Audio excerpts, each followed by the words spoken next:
Президент России Владимир Путин подписал закон, согласно которому в стране будет изменена методика подсчета минимального размера оплаты труда. Так, с 2021 года она будет рассчитываться, исходя из показателей медианной заработной платы. С 2021 года соотношение минимального размера оплаты труда и медианной заработной платы устанавливается в размере 42%, говорится в тексте документа.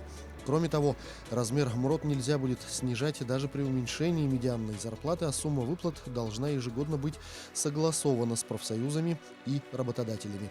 Так, по новому закону, начиная с 1 января 2021 года, минимальный размер оплаты труда составит 12 792 рубля. Соответственно, в 2022 году ее будут рассчитывать, исходя из медианной зарплаты в предыдущем году. При этом сумма минимального размера оплаты труда не может быть ниже, чем сумма прожиточного минимума, которая рассчитывается с учетом среднедушевого дохода россиян за предыдущий год. При этом величина выплаты на следующий год не может быть ниже ее величины в текущем году. В проекте стратегии развития национальной платежной системы на 2021-2023 годы Центробанк предложил ввести универсальный платежный адрес, с помощью которого россияне смогут легко покинуть свой банк и перейти в другой. Такой способ обеспечит зачисление средств получателю, даже если его банковские реквизиты изменятся. Вместе с тем, регулятор проработает условия перехода клиента в другую кредитную организацию, чтобы его платежи перенаправлялись автоматически. В предложении Центробанка указано, что механизм поспособствует развитию конкуренции и позволит избежать монополизации рынка. Кроме того, он позволит снизить стоимость платежных услуг для физических лиц и бизнеса. Однако технические детали сервиса еще не прописаны. Приведет ли его использование к отмене привычных банковских реквизитов, также не говорится. С 1 января 2021 года в России стартует обязательная цифровая маркировка ряда товаров легкой промышленности: кожаной одежды, трикотажной одежды, пальто, плащей, постельного, кухонного, столового белья, сообщили в Центре развития перспективных технологий. Это предусмотрено постановлением правительства России.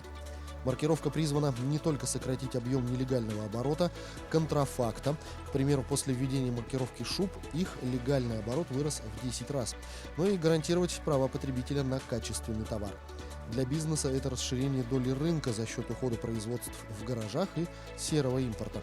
Цифровой код Data Matrix, он уникален для каждой единицы товара, может проверить каждый потребитель.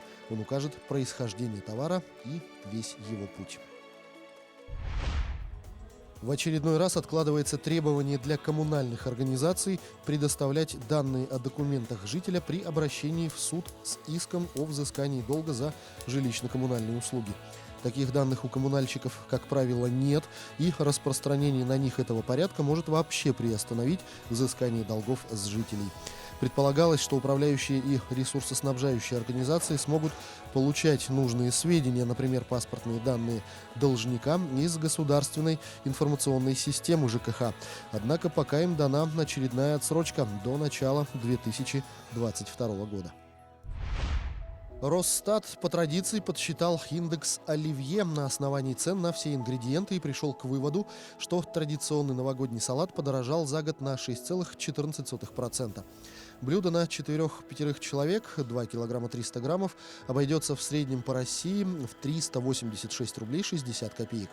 В 2019 году приготовление салата оливье в среднем обходилось россиянам в 364 рубля 24 копейки. Стоимость селедки под шубой, примерно 1 килограмм 700 граммов, составила 169 рублей 27 копеек, что на 7,4% выше, чем в прошлом году. Драйвером для повышения общего индекса салатов в этом году послужил рост цен на свежие и консервированные овощи и куриные яйца, отмечается в сообщении Росстата. Между тем, цены на самые дорогие ингредиенты в праздничных салатах, это вареная колбаса и сельдь, выросли на 1,69 и 1,55% соответственно.